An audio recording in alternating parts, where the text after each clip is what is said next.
Live chat. Now, I was deciding today whether or not to make this video a pre-recorded one or do a live chat, but I much prefer live chats. I like talking to you guys, and I want to get straight in. I want to keep this video very single topic, which is basically all around the British family royal residences, because there's been a lot of talk over the past couple of weeks about how potentially King Charles III wants to use the royal residences at his disposal for himself and for the rest of the family. There's been talk, obviously, about Frogmore Cottage, Royal Lodge, where William and Kate are currently residing as their main home at Adelaide Cottage. What will happen with Balmoral? What will happen with Sandringham? What's happening with Windsor Castle? There's so many questions regarding residences. So I want to kind of clear that up and talk about it, tell you all what I know presently, talk about what potentially could happen, and answer any of your questions. So please, if you do have any questions around royal family residences, then please ask them in the live chat. You can, of course, ask as well in the comment section. And if it's something that I haven't covered, I will try and answer you in the comment section when this video is finished. Okay, so I want to say, last week I actually went to Windsor, and I did actually manage to get a peek of Frogmore Cottage, not inside the grounds, but I saw it from the long walk. I also went at the bottom of the long walk. If you carry on and you climb up the very steep hill to the George III Memorial, and you just peek over the top, you can see a hint of Royal Lodge as well, of course, where Prince Andrew and Sarah are currently residing. So I have seen two of the other royal residences in Windsor. Also, I've seen Windsor Castle. I went and visited. If you want to see my full vlog of that, including the apartment tour that we stayed in, that's on my other channel. I will leave it linked. I may also post an edited version of just all the royal moments and Windsor moments for this channel. So if you want me to do that, I can post that. But you can see the whole thing on Elliot and Matt channel. I will leave it linked. I will also make a separate video talking about Windsor, because I think there's a lot to talk about. We crammed so much into just under really 3 days. So let's get back to this. Oh, by the way, whilst I was at Windsor, news broke that King Charles III, under the Crown Estates, had not renewed the lease for Harry and Meghan on Frogmore Cottage. And there was the talk and speculation that he would like Prince Andrew to move into Frogmore Cottage and vacate Royal Lodge. So let's wind back. Let's start. I've got a big list of all the royal things I want to talk about. Let's unpick it from the start. So, Frogmore Cottage. Before Harry and Meghan took Frogmore Cottage on, they were actually offered the apartment next door to William and Kate at Kensington Palace. So William and Kate are in apartment 1A, and I think it's apartment 1 that was occupied for probably over 40 years by the Duke and Duchess of Gloucester. Now, the Duke and Duchess of Gloucester decided to make way for Harry and Meghan and move out of apartment 1 next door to William and Kate and move to a much smaller property, still within the grounds of Kensington Palace, but a bit further back, almost very close, on the same section as where Nottingham Cottage is. And we all know about Notcott. But Harry and Meghan, obviously we know now that there was lots of tensions behind the scenes.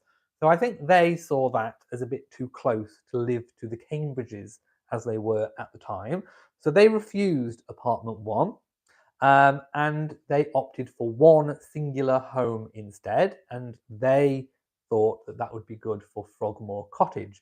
Not to be confused with Frogmore House, which is only a stone's throw from the cottage. Frogmore House is much larger, and it is currently used for royal functions. So any royal parties, that kind of thing, they typically would entertain in Frogmore House. So the cottage was actually, I do believe it was built for Queen Charlotte, I think, and she used it as her retreat. So it was originally one property. Throughout the passage of time, it was split and converted into 5 separate units, which we used for staff accommodation.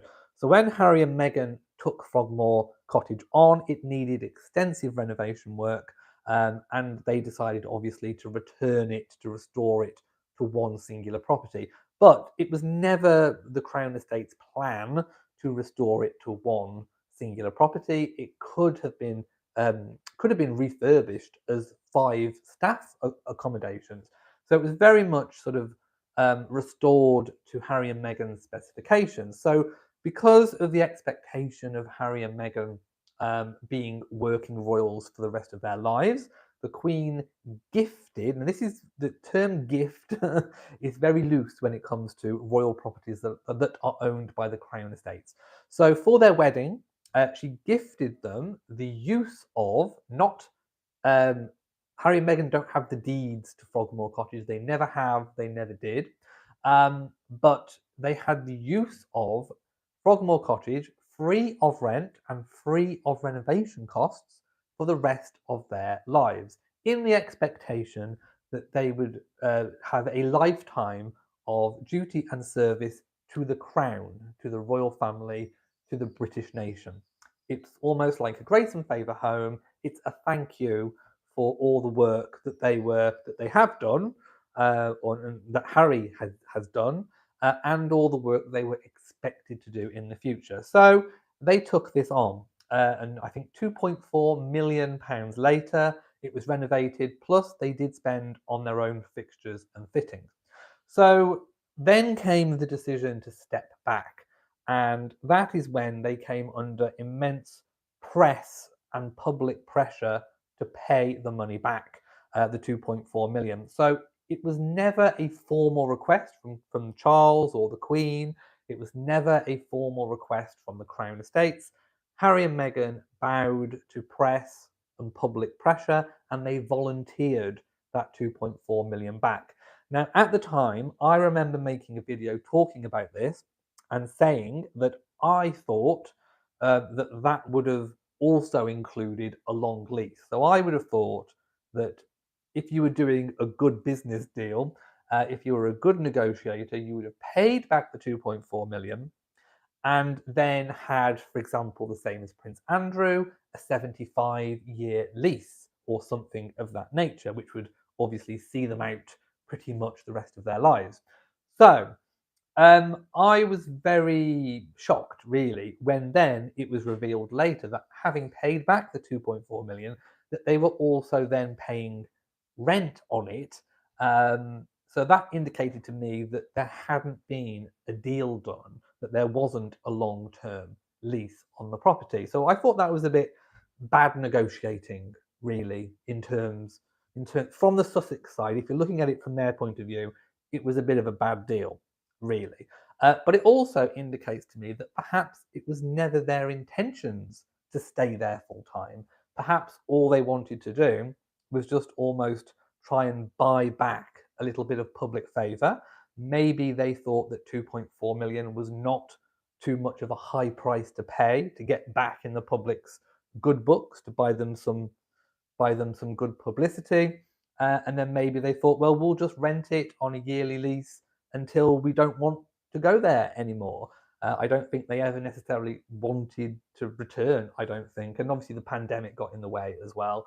So there's a few variable factors there. But I was surprised that there was not a long-term lease on it for the 2.4 million. Now, beware what some people are saying. I've seen various places in comments on different sites claiming that Harry and Meghan didn't pay back the 2.4 million, that it's on like a rental plus deal.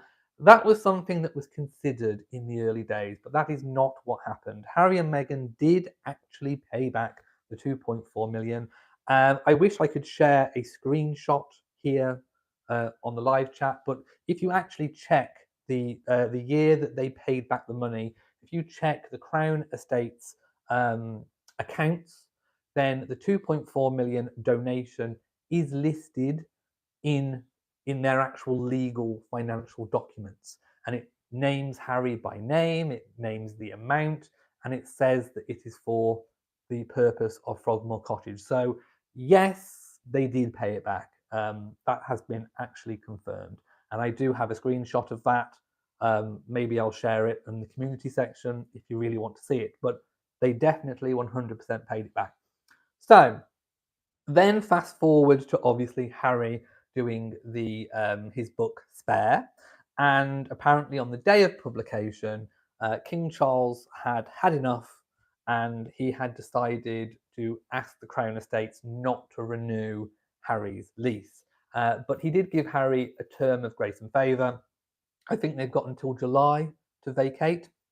Now, bearing in mind, during COVID, rather than have the property stay empty, Frogmore Cottage was kind of sublet in a way by Princess Eugenie, Harry's cousin. Now, Eugenie and Harry have a very good relationship, so that doesn't strike me as being odd. Also, Frogmore Cottage, very close to Royal Lodge, where Prince Andrew and Sarah live. It all kind of fitted in that the property would get used. Harry and Meghan would get a little bit of rent back. And obviously Princess Eugenie would be happy because she'd got a home with all the relevant Windsor estate security and all the rest of it. So then obviously we get the news that King Charles is not renewing the lease, leaving Harry and Meghan without a UK base. Harry and Meghan, we get word from Harry and Meghan that this is true. Now, this all happened whilst I was in Windsor. So after I made my previous video, Harry and Meghan confirmed that they had been told that they could not renew the lease. They got until July to remove their things. So we think that Princess Eugenie has been helping them to pack up their things and ship it out. Harry and Meghan claim that they are perfectly happy and feel lucky to have the house that they have in Montecito. And then there was speculation that Prince Andrew would not be able to afford the upkeep and running cost of Royal Lodge, which is, I know there's so many different different press things about how many bedrooms. Has it got 30 bedrooms? No, it's a 30-roomed mansion. I'm not sure exactly how many of those rooms are bedrooms, but let's not get hung up on that. It is a 30-roomed, colossal mansion that was the former residence of Queen Elizabeth, the Queen Mother, when she was Queen Mother. So let's wind back to Royal Lodge. Again, there's some false information going out there about him paying only £250 a week. That is not entirely accurate. He paid back almost 20 years ago now £1 million upfront of his own money for a 75-year lease. This is where the £250 a week has come from, because if you divide £1 million over 75 years and you work it out weekly, it would be £250 a week. But he is not paying £250 a week. He paid £1 million upfront. So the likelihood is that he would never live the full 75 years. So the Crown Estate would actually have made money on the lease. On top of that, rather than the Crown Estate paying the £7.5 million it cost to renovate Royal Lodge 20 years ago, Andrew stumped up £7.5 million. So in total, he's actually paid £8.5 million to renovate and have the lease for Royal Lodge. Plus, he's had all the upkeep costs over 20 years and running costs. Plus, it's been lived in. So we don't know exactly how much money Royal Lodge is costing per year. There's been some wild estimates up to £500,000 a year to run. I don't think it's necessarily 500,000. I think it's a little bit lower. We also don't know exactly how much money he has been receiving from her late Majesty. There was speculation it was 500,000 pounds that had been cut to 240 or 250,000 by Charles. But that 200 no, I think it was 250,000. But that 250,000 figure was actually based on accounts that were released, or a statement in the early 90s. I think it was 1991. So the expectation is that over those years, the Queen would actually have given Andrew much more money, probably in line with 500,000, maybe £1 million. So if Charles was to cut that back down to 250,000, there was speculation that Andrew would not be able to afford the upkeep of Royal Lodge and therefore would be forced out into a smaller property. This is where Frogmore Cottage comes in. Obviously, Harry and Meghan not being there, it would be available for Andrew. The press were then saying that Andrew did not want to move out. Now, one important thing that we should remember is that all of the Queen's children will have inherited something from the Queen. We don't know how much. The bulk of the Queen's estate is just monarch to monarch transfer. So, like I say, all the royal jewellery, the art collection, the stamp collection, the stud farm, the private properties like Balmoral and Sandringham will all, and the bulk of the Queen's estimated £350 million of cash, would have gone straight transfer to Charles. But any proviso in the Queen's will, which remains private, we will not have access to the Queen's will in our lifetime at least. So the children, the grandchildren, including Prince Harry, could have received some kind of funds. We don't know how much. So, does Andrew have enough money to stay living at Royal Lodge? We don't know. What we do know from Sarah Ferguson, who has been out and about in the USA doing lots of talk shows and magazines, interviews, she said that during the lockdown years since Andrew has stepped back from his royal duty or was forced to step back, that she has been lucky and fortunate to be able to work and sustain the part of the York family. And I think that tells a really big story. It tells that Andrew has not been making money behind the scenes doing anything. He's not been entertaining, doing magazines or books or anything of that nature. He hasn't started a business that we know about. So he's pretty much not been earning anything other than what her late Majesty would give him, and of course now the King. We do also think that the King is paying for Andrew's security out of his own pocket. Um, so basically, if now I always thought that perhaps Windsor might not be the best place for Andrew and Sarah. Perhaps Wood Farm in Norfolk on the Sandringham estate could be a better home, but Royal Lodge, Frogmore Cottage was mooted for Andrew. Now we're getting information that perhaps the whole reason for this was William wanting to protect himself from living too close to Harry, that perhaps all of this instigation didn't actually come from Charles, although it was sanctioned by Charles, but perhaps it was William and Kate trying to protect their own family unit, and also sealing their intention to stay at Windsor, to make Windsor their main family home. Of course, they still have Anmer Hall in Norfolk on the Sandringham estate. They still, if rumours are to be believed, have some kind of bolt hole at Balmoral. They also, of course, have their apartment at Kensington Palace. They're also using Adelaide Cottage, which is very, very close to Windsor Castle, which is much smaller. It's the smallest of their homes. Plus, now that William has the Duchy of Cornwall, he has a wealth of properties that used to belong to Charles. In fact, technically, William owns Highgrove as part of the Duchy, which apparently Charles hasn't vacated. Apparently, Charles actually has leased from his son William Highgrove. So there's so many different properties that come with the Duchy of Cornwall. So William and Catherine have got homes coming out of their ear holes. I mean, they can probably spend one day a week in all of their properties. They've got that many, and this is where this kind of before we move on to the King's properties and William and Kate, let's finish by trying to deal with Frogmore and trying to control my thoughts and not go off on a weird tangent.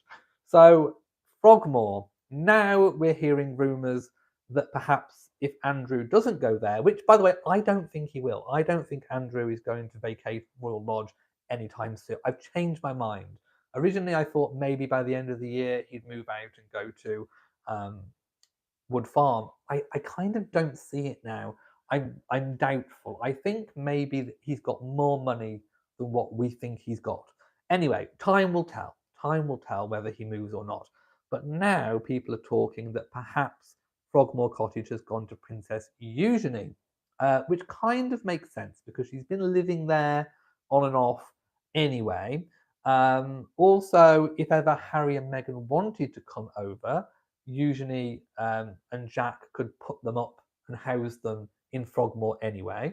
Plus, there's now talk that that Harry and Meghan could potentially have use of Andrew's old apartments at Buckingham Palace. Now, isn't that perhaps what Meghan always wanted in the first place? Was to live in a palace. So, if that's true, maybe Harry and Meghan would be quite happy to come fleetingly here and there and stay at Buckingham Palace. We don't know entirely, but we do know that Andrew's offices have now been removed well, he has been removed from his old offices at Buckingham Palace, so they are free. Plus his suite of rooms, we don't believe that he has retained those. So that is free and available for the Sussexes if King Charles does indeed want to let them have it. Now, that leaves sort of Royal Lodge. If Andrew does move out of Royal Lodge at some point, that's a big, massive family home that would be much more suitable in size for the Waleses, obviously William, Catherine, and the children.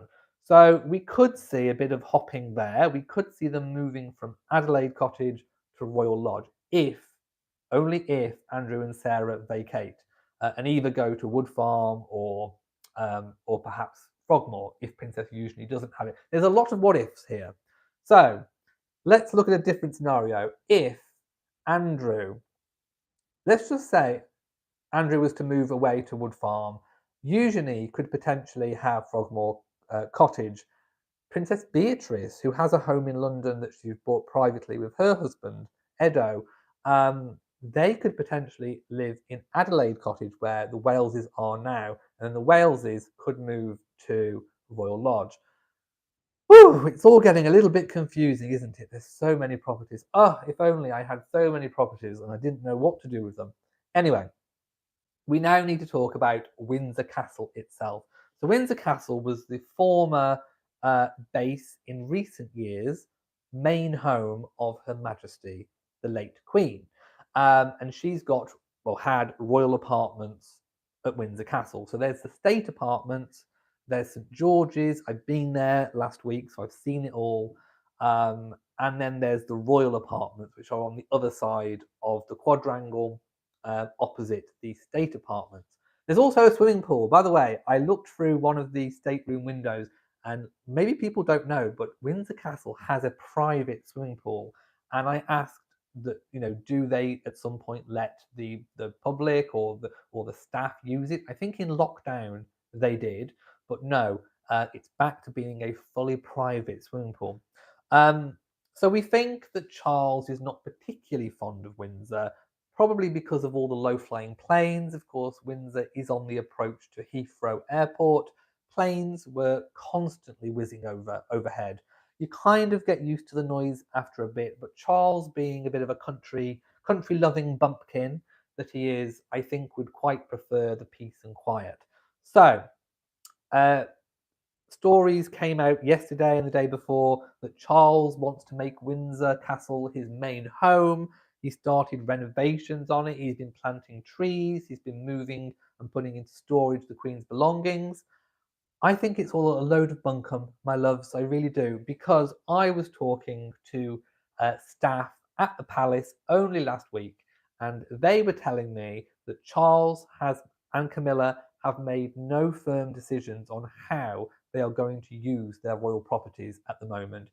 The people that I spoke to also confirmed that Charles has not been staying there overnight very often at all since the 6 months that he's been king.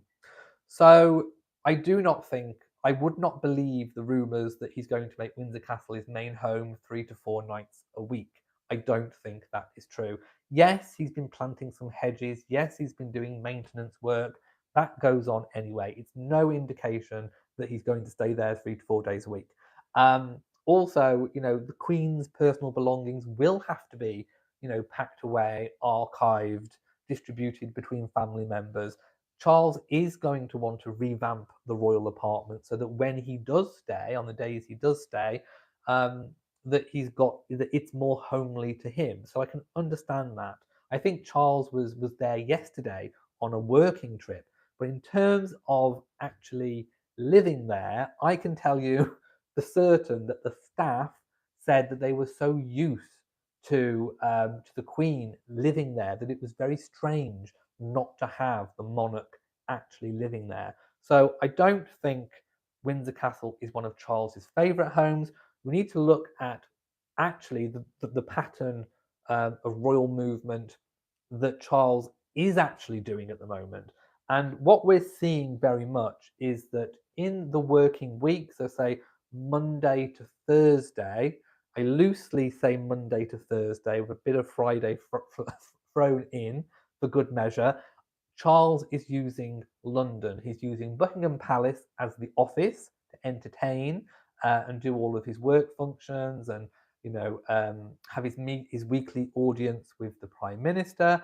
All of that good stuff is happening at Buckingham Palace. It's still being used, but he is residing still at Clarence House, and we know this because the Royal Standard has been seen flying over Clarence House and Buckingham Palace.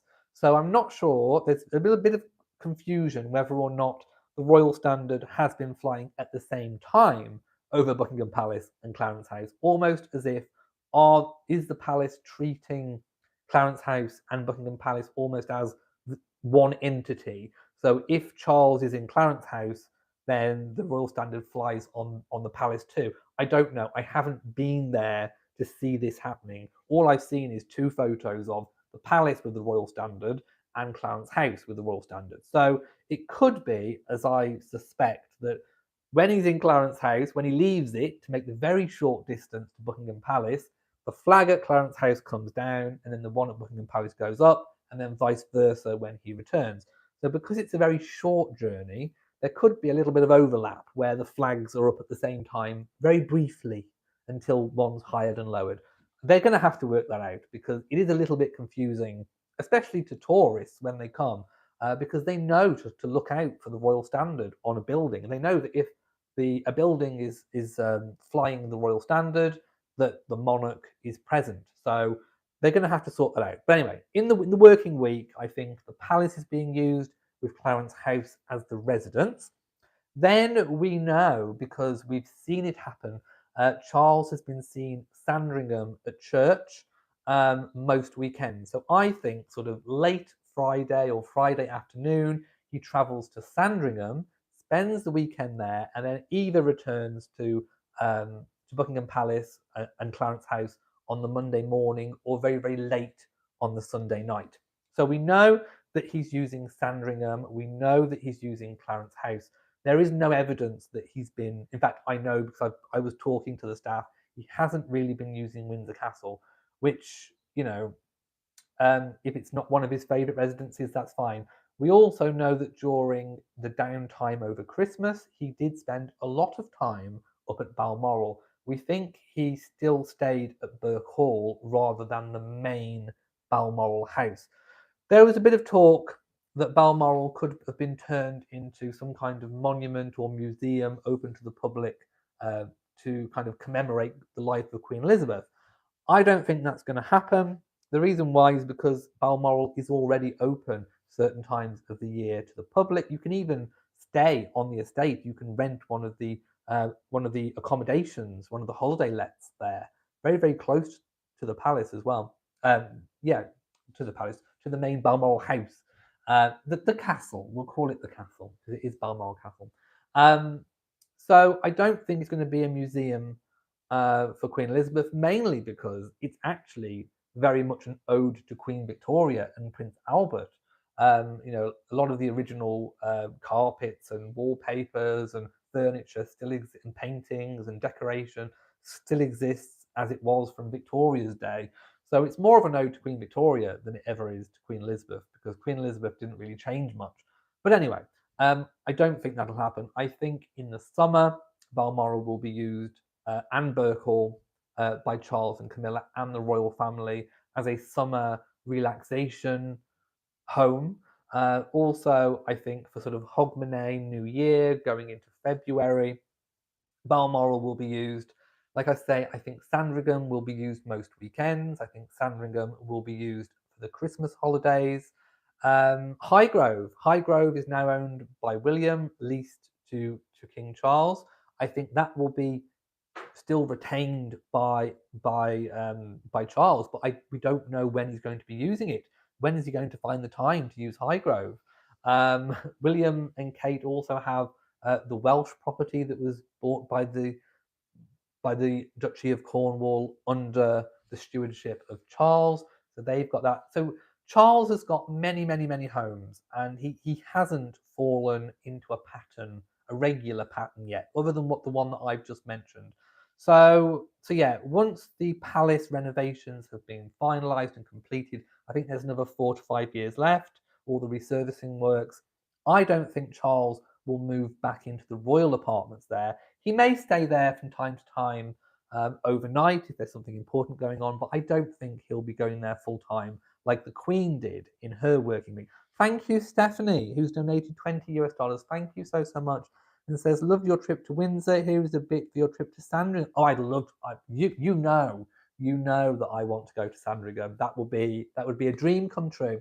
I also want to go up to Edinburgh to see the Royal Yacht Britannia. Oh, don't forget, there's still the Palace of Holyrood House. There's still the Castle of May. Charles spends a week at the Castle of May every year. So there are so many different homes that he has now at his disposal. So I'm going to finish this section with Charles. If you do have any questions, I will go up in a moment and read some questions, but I've got a lot to get through. We've already been talking for 30 minutes. So now let's go to William and Catherine. So as the Duke and Duchess of Cambridge, of course, I've already said they had Anne Hall. They also, now that was a wedding gift from the Queen. Anne Hall is not part of the Crown estate. So unlike Frogmore Cottage, it was an actual private gift.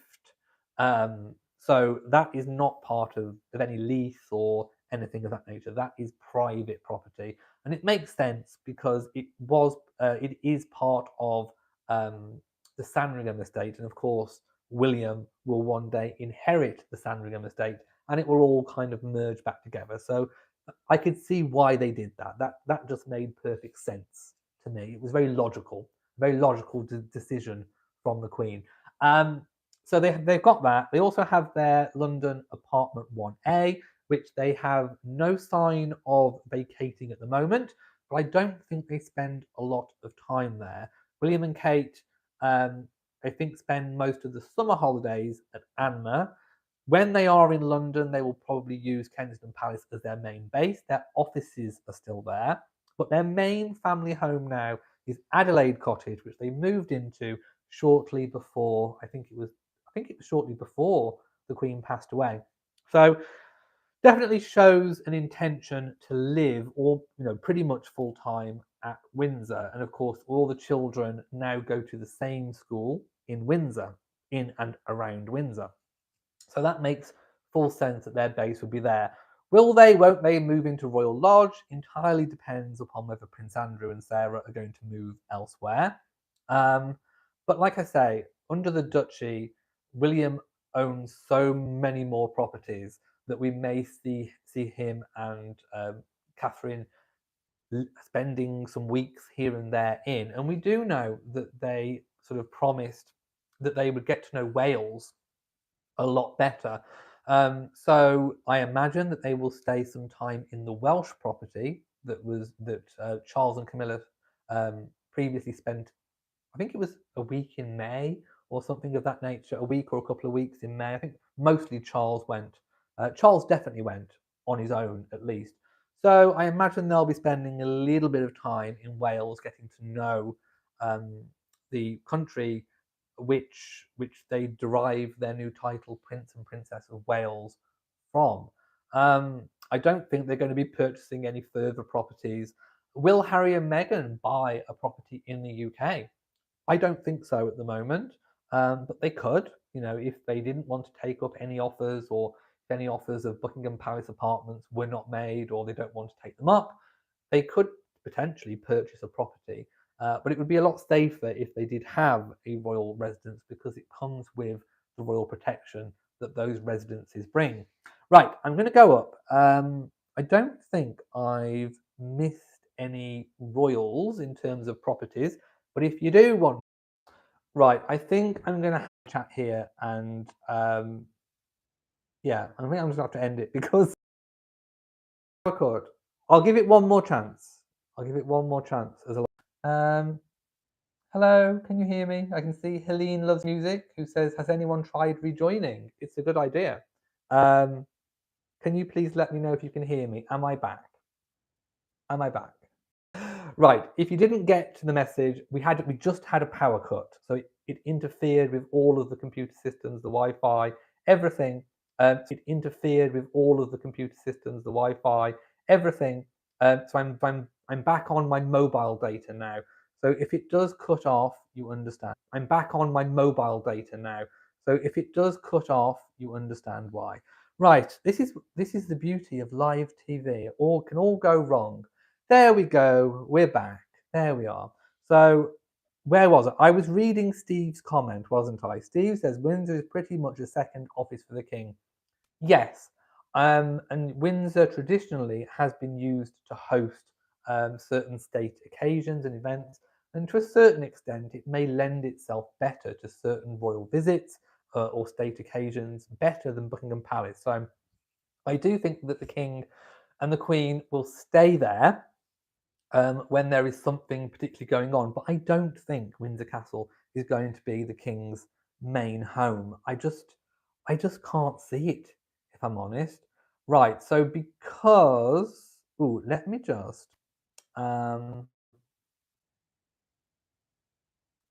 I've lost access because of the power cut to my laptop with the questions. So we'll see if I can connect. There we go. Let me just see if I can hotspot off my phone. I'll have we shall see. Let me just let's see if it'll do it. At the moment, logical issues. I'm going to have to picture now. Thank you for watching this video. I do hope the bits that I have spoke about have kind of cleared up. And please give it a big old thumbs up. Don't forget to share on social media, and of course, just enjoy.